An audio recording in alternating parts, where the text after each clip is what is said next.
Hi, this is another in my series of videos about wage theft. That's when businesses skim from their employees' paychecks.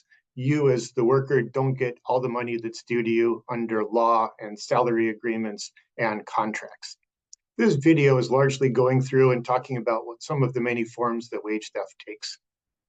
My name is Paul Layton. I'm a professor of criminology at Eastern Michigan University. I'm also the co-author of a book called The Rich Get Richer and the Poor Get Prison. So a little while back, I went down a rabbit hole reading about wage theft. It was part of my interest as a criminologist in white collar and corporate crime. The work that I did really tried to connect wage theft to capitalism, to power, and to criminology's lack of interest in wage theft, even though we should be the discipline that deals with theft and fraud. So that work resulted in the chapter that you can read below if you'd like. That chapter found its way into the hands of some Norwegians who invited me to give a keynote address before a conference there. The video that's coming up is a recording of that talk as it was given in Norway at the time. I wanted to provide just a little bit of background. So I was invited by several of the largest unions in Norway. They put on an annual conference, and the year that I was invited over, it was about corporate corruption. They thought that wage theft would be a good topic because they didn't have anything that translated into Norwegian as wage theft, although obviously a lot of the practices that I talked about were there. So I was going to be raising awareness about it by giving a talk about what wage theft was, why we should care, and what we could do about it. Their larger context for this was something that translates into English as social dumping. And this is kind of a downward pressure on wages and working conditions. My understanding is that as they use the term, it's largely tied to businesses taking advantage of immigrants. And for them, the immigrants aren't the problem. It's the businesses that take advantage of them to reduce wages and institute more exploitative working conditions. So the unions feel a solidarity with the immigrants, and there's actually lots of legitimate businesses that don't want to have to engage in illegal tactics, and they don't want to compete against businesses that are cheating, essentially. So this was kind of part of a reform, part of a movement, a multi-year effort on the part of the union to raise awareness and to do something about some of these conditions. I'm recording this in 2025, so I have the little bit of benefit of hindsight. They were successful in getting some changes in legislation and regulations, and I'll be back after the Norway talk to kind of provide an update about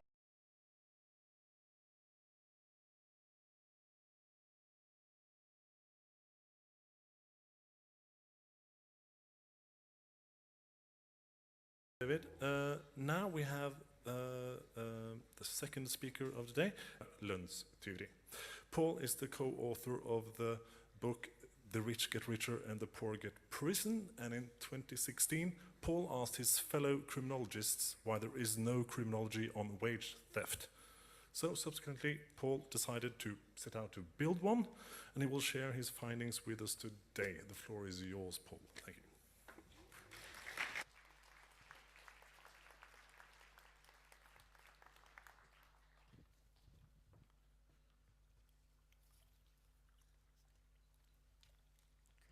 Thank you.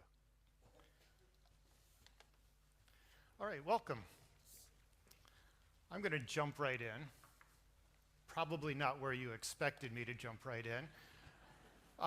This was my introduction to wage theft. As I started to read about the woman there, Lacey T. They used her last name because otherwise people looked up the cheerleaders and harassed them and stalked them. But she signed a contract that had been in place for many, many years for being a cheerleader. They got a very small fee for the entire football season cheerleading. That included 10 games. There were 3 practices a week that they didn't pay her for. She had to do 10 promotional appearances. This basically makes the team look good, charitable events, other things to build corporate goodwill for the team, which is $1 billion business. There's really strict rules on how you look, how your hair can be, how you do the makeup, your uniform, which obviously isn't lots of material, but it is expensive. She's not compensated for any of that.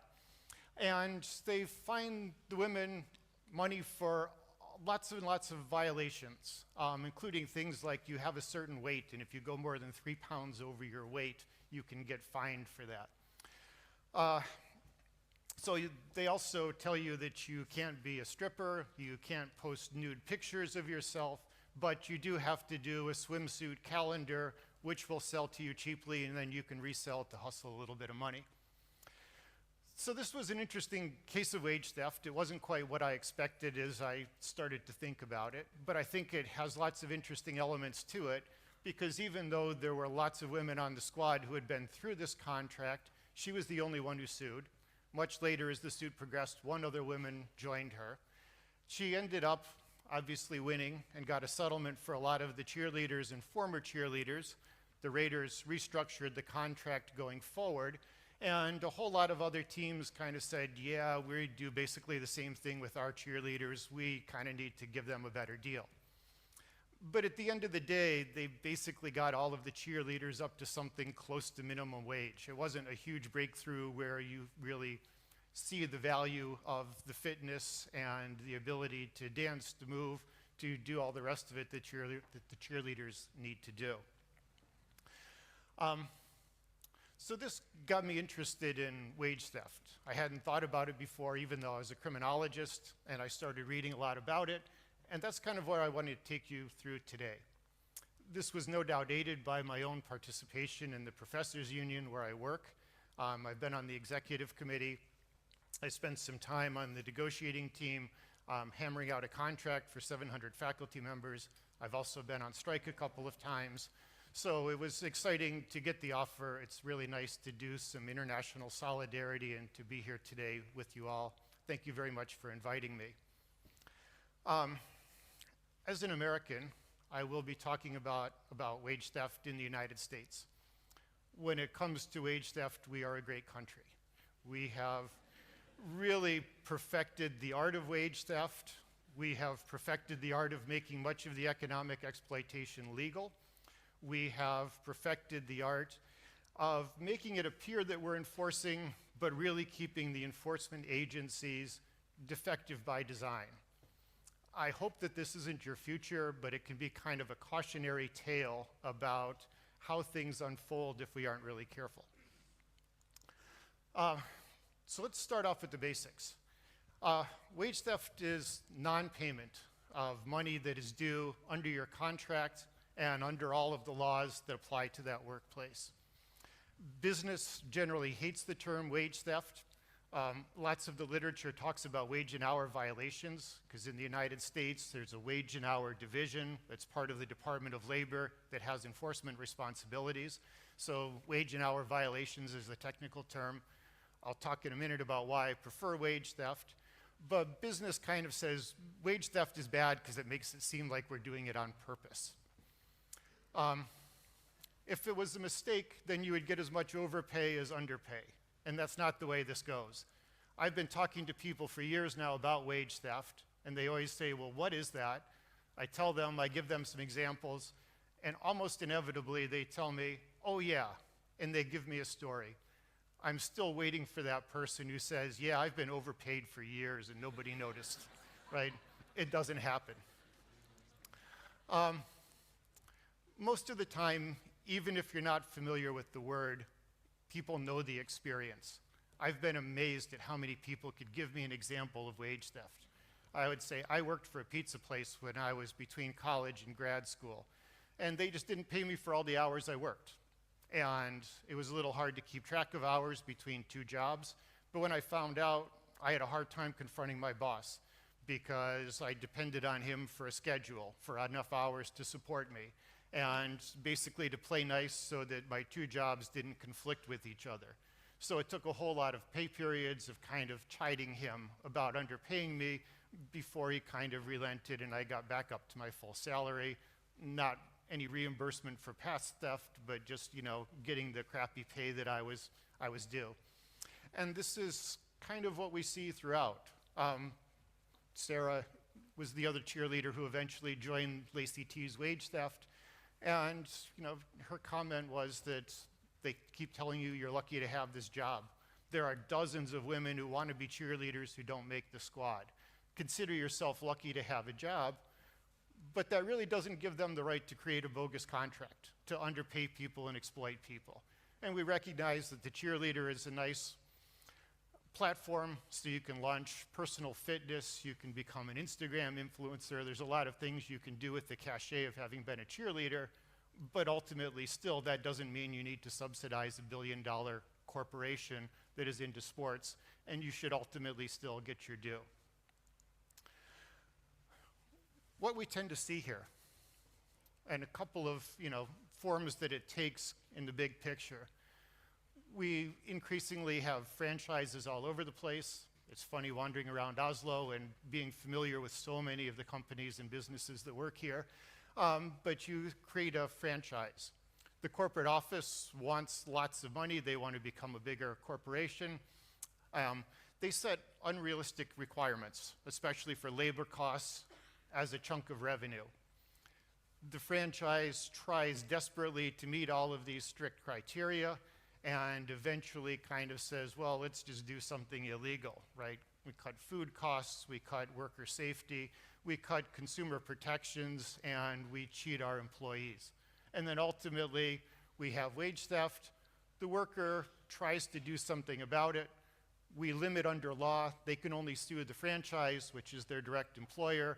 The direct employer doesn't have that much money, so oftentimes they can't recover very much. The corporate headquarters that is raking in a lot of this money, appropriating it, is really kind of off the hook. They're not seen as the direct employer. They didn't require wage theft. They actually put out a piece of paper that the franchise signs saying you're going to obey all the laws. The franchise says, okay, we'll sign that. And then the worker really kind of gets stuck. We have a whole lot of this with outsourcing as well. It's the same basic model. I have a store and I need trucks unloaded. Rather than hiring my own employees, I outsource. And surprise, surprise, the lowest bidder is the lowest bidder because they rip off their employees. The store says, hey, you signed an agreement saying you were going to abide by all the laws. You didn't do that. But anyways, I'm not your employer. The outsourcing company was. If you're ripped off, you sue them. But hey, this is a disposable shell company. So we just kind of do this for a little while, siphon off all the money. When we get sued, we say, we're bankrupt, sorry, you're screwed. And then we keep the same office building, the same phone number, the same address. We flip the name, and it all of a sudden becomes a new corporation, and we keep doing the same game.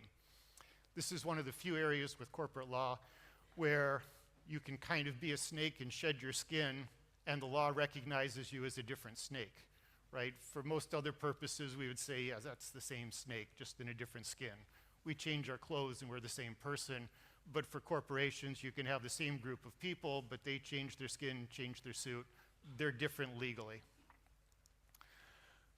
I have a whole lot of reasons why we should care about wage theft. The first one ultimately is that this is a theft. The deal in the labor market is that you trade your labor and your skills for a wage. You accrue that minute by working, even if you only get a paycheck every couple of weeks.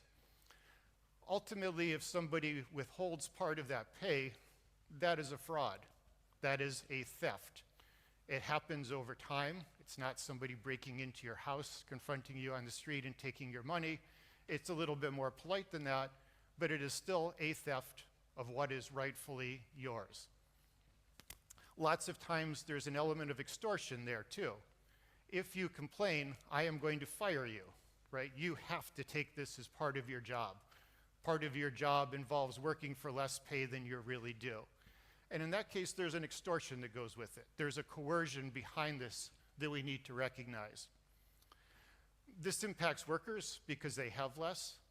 We know that the stress from that results in substance abuse and mental health problems. Lots of people get stressed out when they're getting ripped off and they don't feel like they can do anything about it. That's a crappy situation to be in, especially if you're living paycheck to paycheck.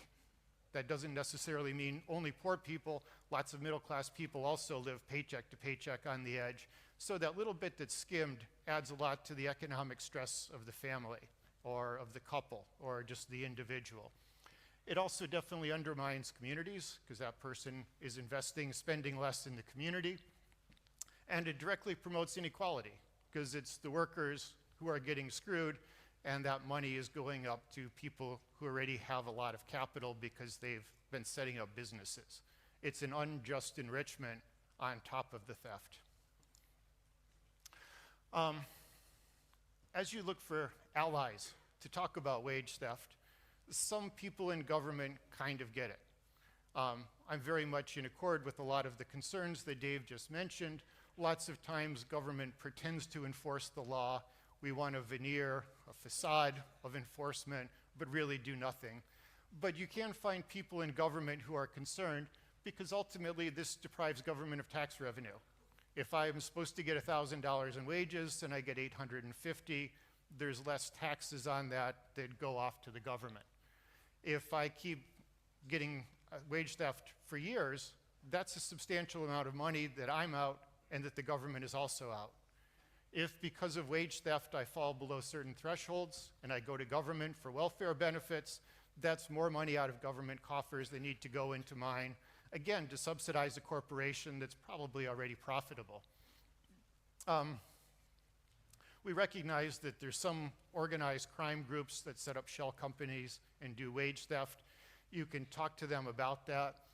I'm a little iffy on this point because, yes, it does do some, but the focus should really be on the fact that most of these are legitimate businesses that engage in wage theft.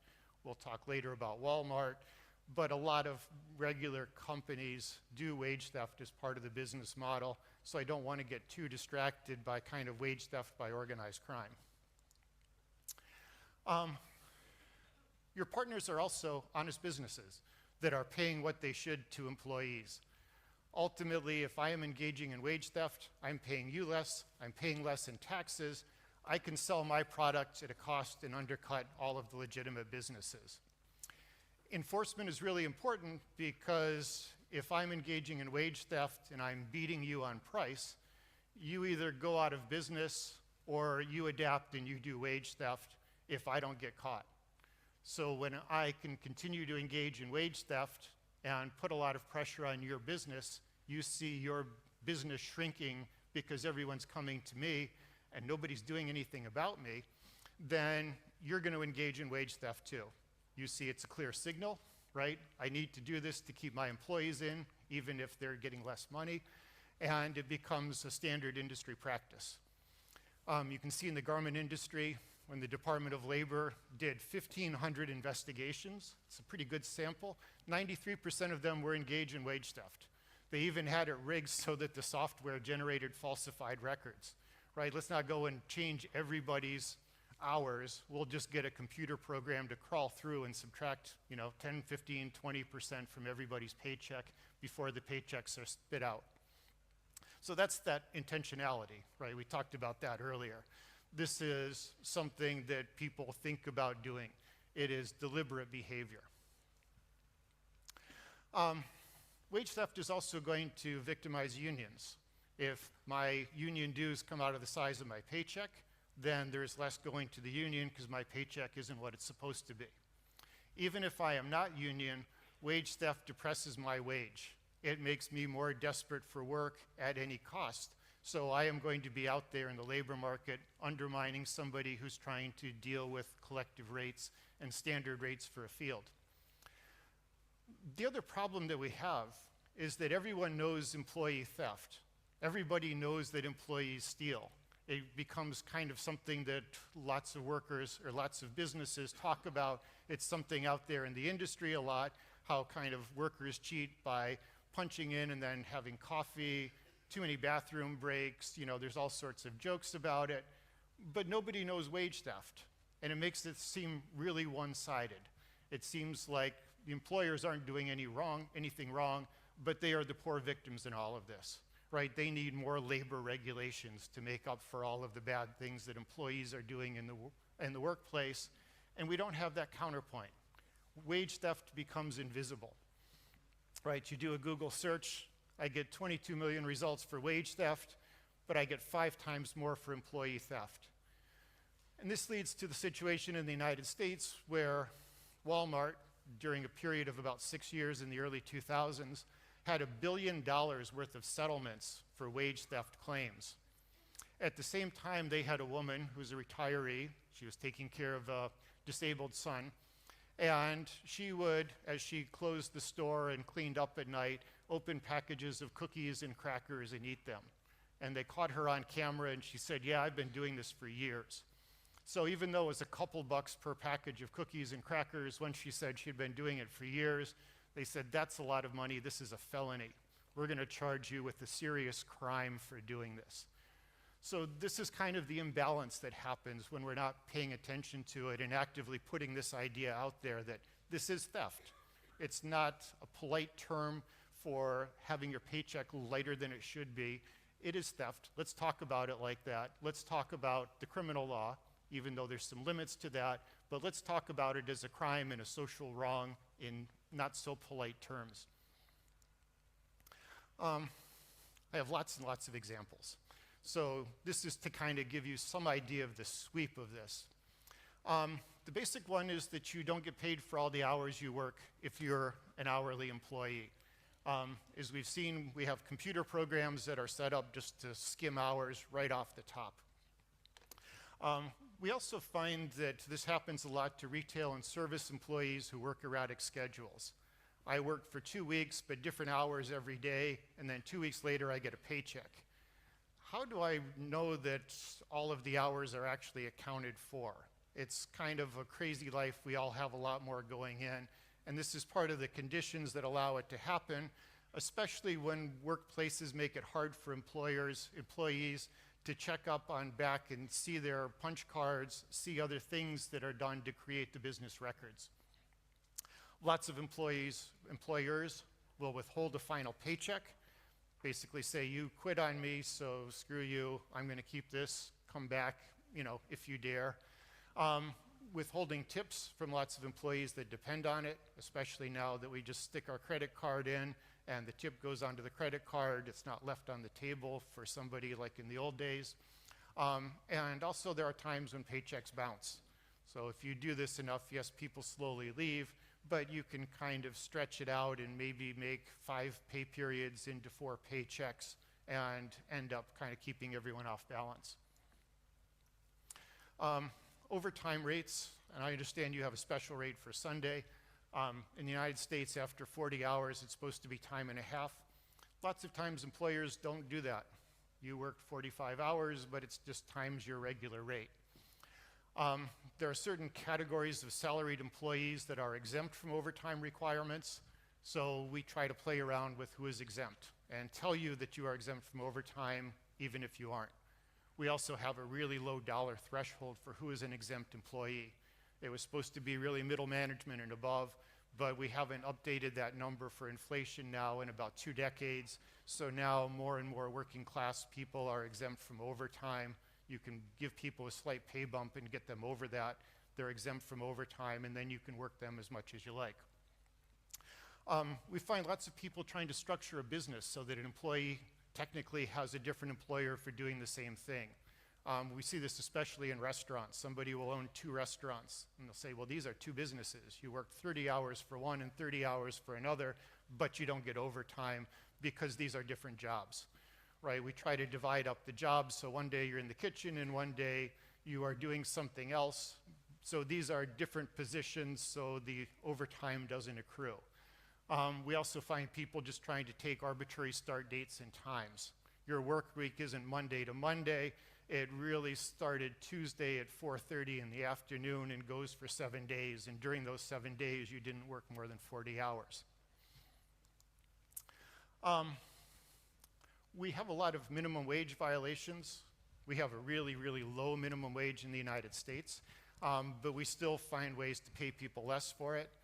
There's a lot of people who do piecework, and the schedule gets set so that if you really, really hustle, you can get up to a minimum wage, and the fear is that if you fall below that, you'll get less. It's illegal to set piecework that goes below the minimum wage, but lots of employers still try. Lots of times they simply pay people less. Say that's the prevailing rate, that's what you want, take it or leave it. We have lots of unpaid time that people are at work. You're supposed to get a paid break, but we've deliberately understaffed, so we're busy. So, hey, we kind of need you on the floor, keep hustling. those breaks that you were supposed to get, you're just working through now. We increasingly see people who have to show up an hour before the shift and do some work, and then they clock on. Or you clock out, and then you stay around until the job is done. We're only paying you for a certain number of hours, but the work extends well beyond that. And increasingly, we want to be able to deliberately understaff, but we want you on call in case we get busy. So you start at 10, but show up at 8:30. Sit around, maybe you can do something during that time, but be dressed and ready to go. And if we're busy, you can clock in and get a little bit extra. There's a whole lot of unpaid time that, again, is special situations. These are part of contract. Sometimes they're part of law. Changing in and out of clothing, especially protective clothing, can sometimes take a while. The employer doesn't want to have you change into your hazardous materials gear on the clock, even though you need it for work. So we'll try to have the clock start once you are all ready to go. That changing is on your time. In the United States, this is doffing and donning. There's a whole long series of requirements about this. This is one of the areas that's legitimately complicated, but basically businesses say, we're not going to pay you unless basically you force us to. It's not like there's mistakes made with this where people are getting paid to change when they don't really need that time or that money. Waiting to go through security is another big one. Amazon warehouses especially. They lost the Supreme Court case recently, but when you get off your shift at the warehouse, everyone needs to go through to security to make sure that you're not walking out and stealing something. This could result in backups so that employees were there for an extra hour, but they weren't paid for that because they were off the clock. They said, this is crazy. So Amazon could have staggered shifts, so not everybody in the warehouse got off at the same time. They could have opened up a second screening station. They did neither, and they won the case, because even though you have to go through security, it wasn't technically a requirement of work in the eyes of the Supreme Court, so you as an employee are just kind of screwed. You wait around on your own time waiting to go out. And the other area is transportation to and from a job site, especially where you check in somewhere, maybe get equipment, and then go out to a remote site. Again, this is kind of usually covered by law or contract, but the employers would really love to pay you once you hit the job site, not for all the time getting your gear and the trucks and actually going out to where you need to be. The use of independent contractors is the huge one, and one of the ways that we have made wage theft staggeringly legal. There's a whole lot of technical requirements in the US to be an independent contractor versus an employee, but basically, if there's any doubt, we're going to set you up as an independent contractor, because then none of the labor requirements apply to you. We don't have to worry about your taxes. And we can try to get away with things like saying, here's the job and here's the amount of money you get. If it takes you longer and you fall below minimum wage, that's not our problem, because we told you what the job was and how much you get for it. The gig economy kind of apps are some of the really big offenders here. In the United States, we've just kind of done hands-off in most cases. There's a couple of cases in California where they've said, no, this person is employee. You're telling them what to wear when they show up. You're making them use materials that the company says. There's a script where you greet people when you start your job. There's another script when you leave. In between, you do things in a certain order. That's enough control over the workplace that these people are actually employees. But that tends to be really unusual. And most often, we just kind of, again, let labor fall through and allow independent contractors and freelancing. And we even seem to make it seem like a good thing. The United States is probably better about this, but this is now freedom, right? I can work when I want. I can take the jobs when I want. It's really romantic to be out on my own without, kind of an employer. Even though, again, it's a really hard hustle to keep yourself in these gigs. A lot of them are low paid and exploitative. We still try to kind of turn up the freedom idea of it and entice people into it. We increasingly have internships that basically replace a paid employee. You're doing secretarial work, photocopy work, you're doing grunt work. You're not really doing anything of educational value like the internship should really do. We also have a number of instances where kind of unofficially you are supposed to give a kickback to your boss. You will get a paycheck for all of the hours and it will be above minimum wage, but then you go to the bank and cash it and give your boss back some money.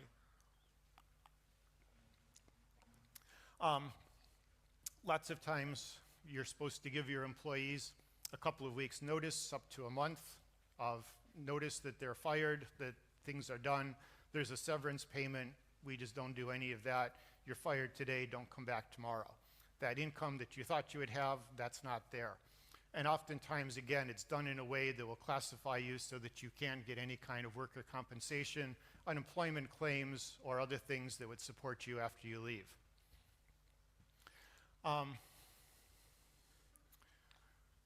Lots of times, part of wage theft is not contributing to a pension, so that the pension is underfunded. Lots of pensions keep some track of the amount that you've contributed. You get points for contributing certain amounts, certain number of years, but all of that falls back, so there's less money coming back out later.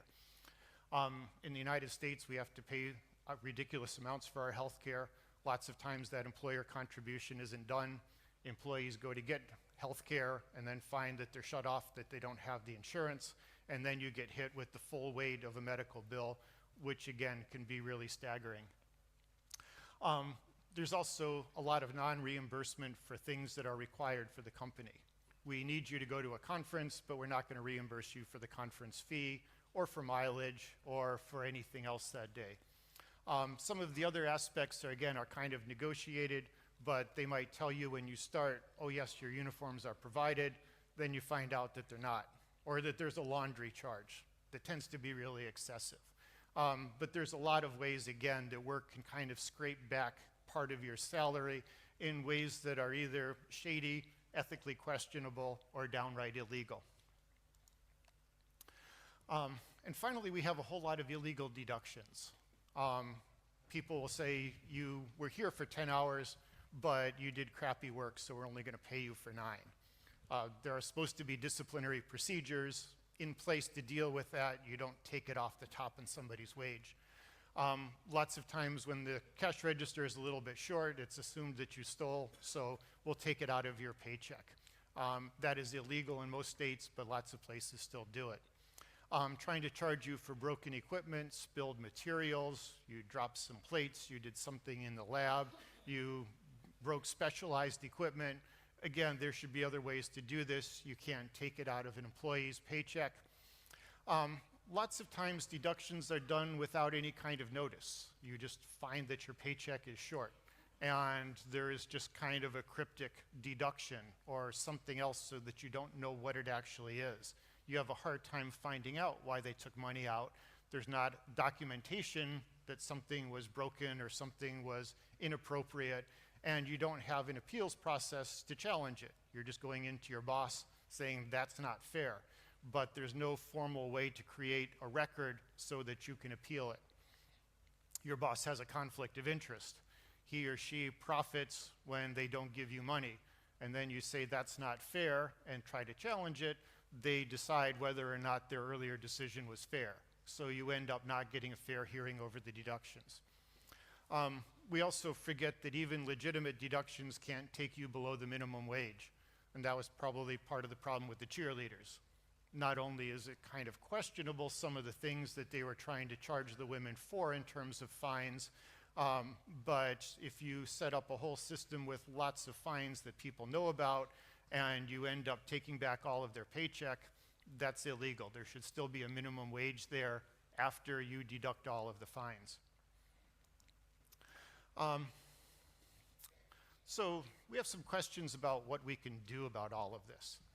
And I would certainly share some of David's concern here about the scope of the criminal law and the prosecutions that go along with that. The criminal law, though, does express a certain moral sentiment and disapproval of conduct. And once you start prosecuting people for wage theft, there's a different reaction to it. One of the problems we find is that prosecutors are very cautious. They want to know that their prosecution is going to stick and result in a guilty plea, but wage theft presents kind of a weird way of charging things. It doesn't quite work with most of our larceny or theft statutes because it happens to lots of people over time. So the prosecutor says, well, do I charge 80 crimes of $9 each? That seems kind of crazy.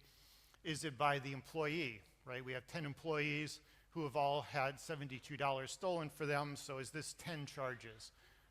Is this 8 crimes because it was 8 pay periods? Is this one crime lumping everything together? If there's not certainty, then the prosecutor is going to be really cautious. They would kind of like to know what the courts will do with this. Having a statute that lays out the exact elements of the offenses gives them much more confidence in charging that they can make the case, and it's not going to be kicked out because the judge is going to say, no, no, no, that's not one big crime.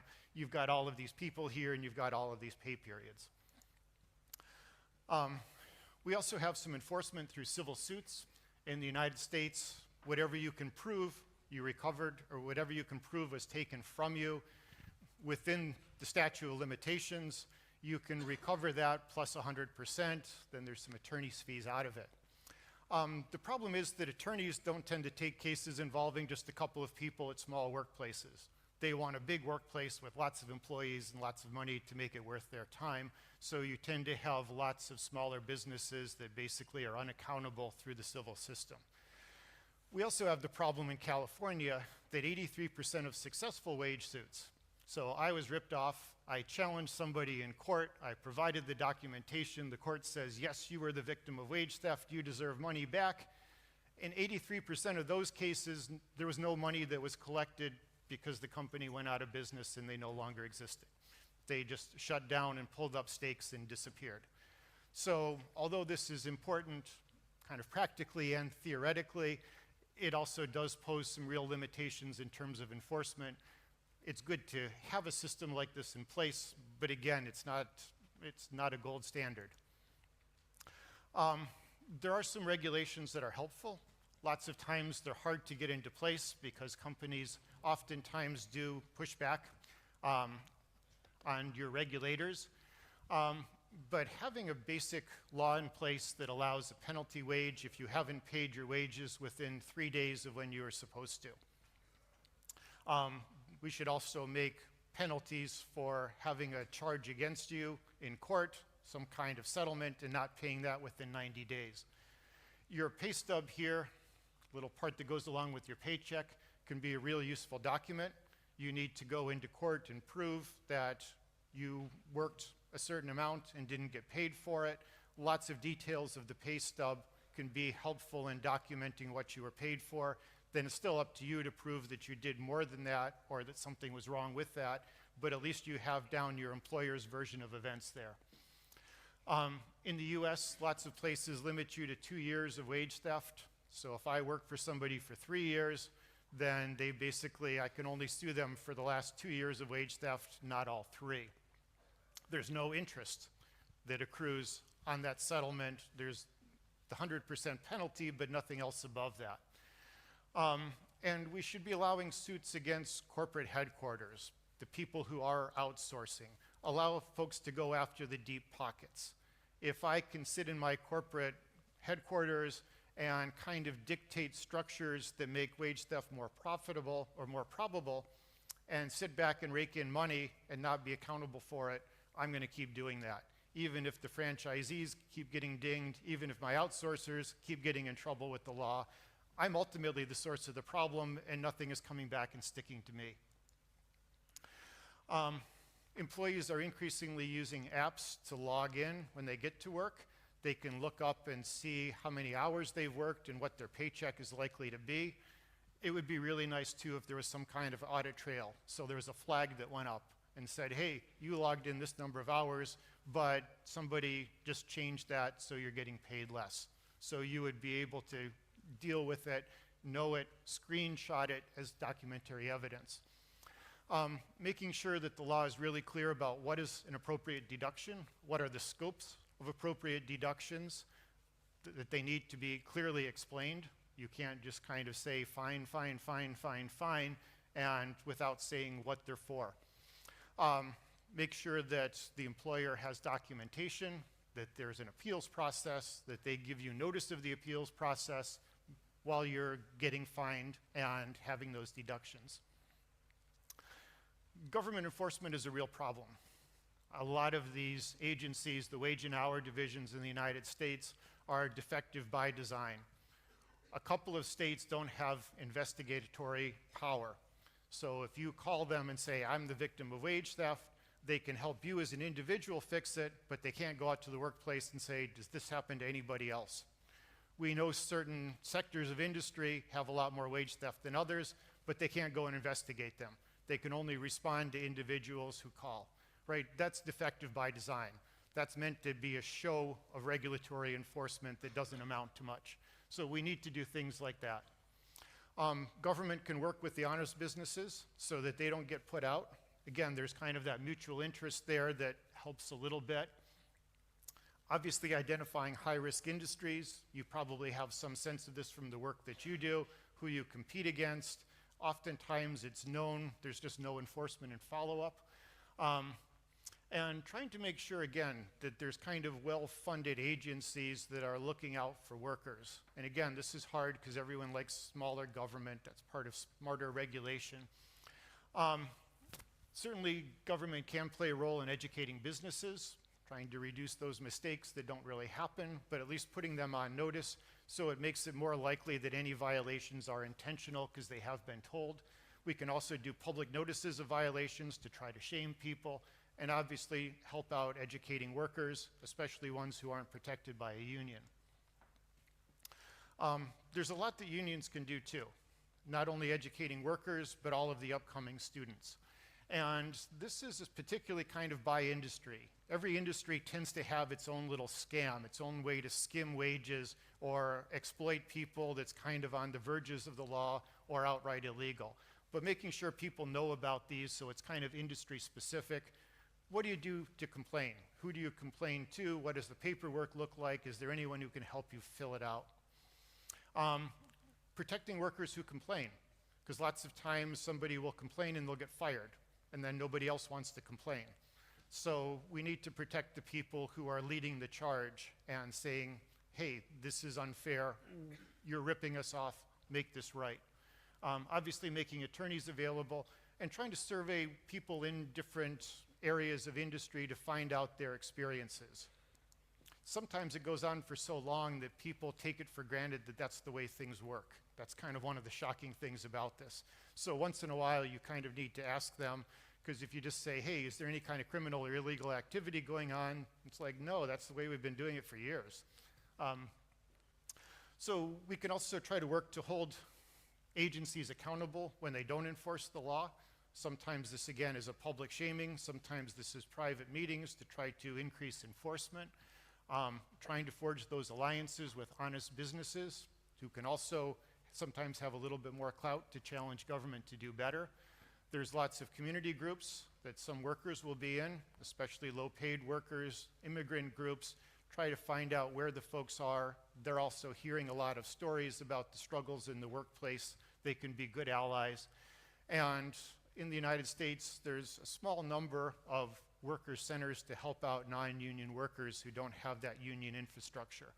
But that can be really helpful because then there's not a large pool of people who are getting ripped off, who are resentful about union wages and union conditions. You're trying to advocate for them and bring them up and try to make sure that everybody is taken care of. So the conclusions. I realize I've also gone a minute or so beyond, only about 4 more slides. Part of our concern is trading wage theft for legal forms of exploitation. So this is somebody down in Brazil.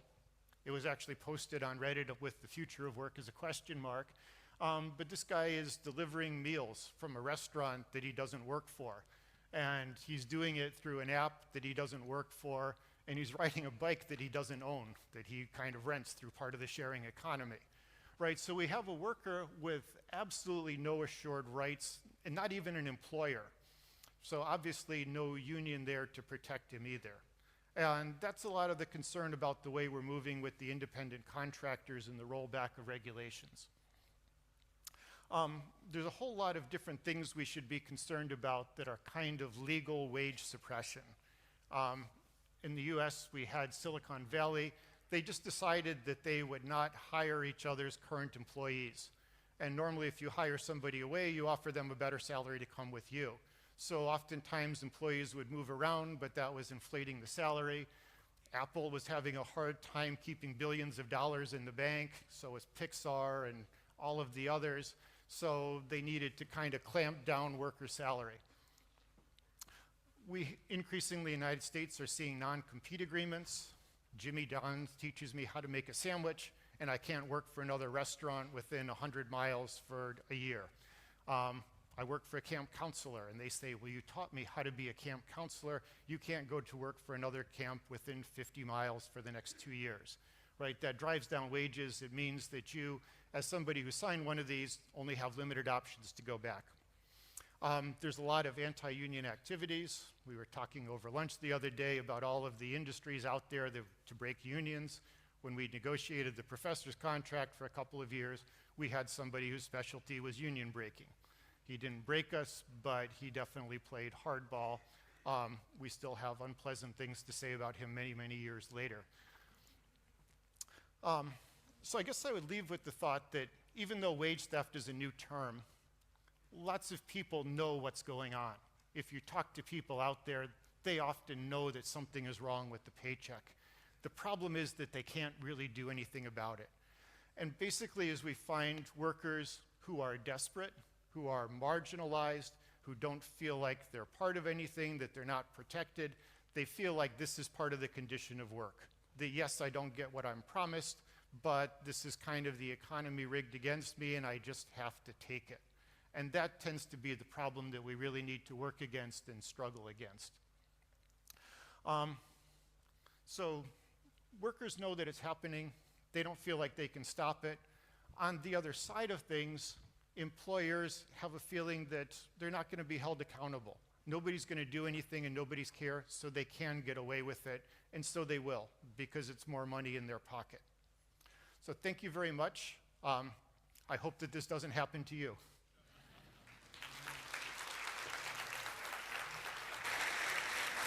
Thank you very much, Paul. So that talk and recording were from February of 2020. A little less than 2 years later, there were some reforms enacted because of the multi-year union campaign. I'd like to emphasize that my part was fairly small, that the union engaged in years of activity to try to make that happen. They had set the stage before I arrived. The conference was a multi-day one, and they did some follow-up that included a social media campaign with victims of wage theft, talking about the impact that it had on their lives and on their families. The reforms included some regulations to try to cut down the opportunity for wage theft, as well as a couple of new criminal laws to get at the bad actors who persist in spite of the new regulations. So part of what they did was make sure that all of wage and salary payments went through a bank or an approved payment processor. So this way there would be some record keeping and some traceability. We find that when places pay cash, they tend to pay on the cheap side. They don't give the worker all that they're supposed to, and they also cheat the government because there's no record of cash payments. The second part of the reform was strengthening the Norwegian Labor Inspection Authority. They tried to give it not more money, but more ability to try to examine documentation, to try to verify correct payment of wages. This works with the first reform where you create some records of payments and then you empower the inspection authority to actually look at them and make sure people are getting paid what they're supposed to. A third part of this was targeted at an industry where there seemed to be a lot of systematic abuses. They tried to make sure that there were extra inspections, licensing, and approvals to try to help clean it up. Another key part of what they did was actually creating new criminal statutes that dealt with wage theft. So there's a basic crime of wage theft that's created and punishable by up to 2 years in prison. This does require proof of intentionality. So if you simply make a mistake and pay an employee the wrong amount, you can't be charged with the crime. This is a fairly high standard of proof because you are depriving somebody of liberty. And they also created a statute for aggravated wage theft, which is punishable by up to 6 years. It applies in cases where there is systematic wage theft, where it involves especially large amounts, or it's deemed especially socially harmful. I'm recording this in 2025 as part of a research leave from my university. I was hoping to provide kind of some evaluation or something else helpful about the impact of all of this. But part of what is done kind of as it's rolled out is a lot of education to make sure businesses know what the new requirements are. There tends to be an assumption of good faith that if you haven't enacted all of the reforms yet, that is simply because you don't understand, so they try to provide guidance and help make sure that you are in compliance. The other part of this is it would be nice to be able to just to say, hey, here's the number of criminal cases, but really these are designed so that the criminal cases are the extreme end, right? You try to cut down opportunity. The criminal laws are there to provide deterrence. So if everything is working right, we shouldn't see a lot of criminal cases, but we should see a lot less wage theft. Here in the United States, the situation is kind of what I described 5 years ago. All of those forms of wage theft are still very much in play. And part of what we're seeing right now is kind of an attack on labor unions and an attack on people's ability to collectively get together to protest working conditions. The only reason somebody does that is so that they can pay you less and subject you to worse working conditions. I do hope that this talk about wage theft has been interesting. I would invite you to explore some of the resources down below. There's a great summary of a book by Kim Bobo called Wage Theft in America that I would highly recommend. I would hope that you might share some of these thoughts with other people. Let's see if we can organize a little bit, spread a little bit more awareness of this as a problem, and see if we can do better for the American worker. Thank you.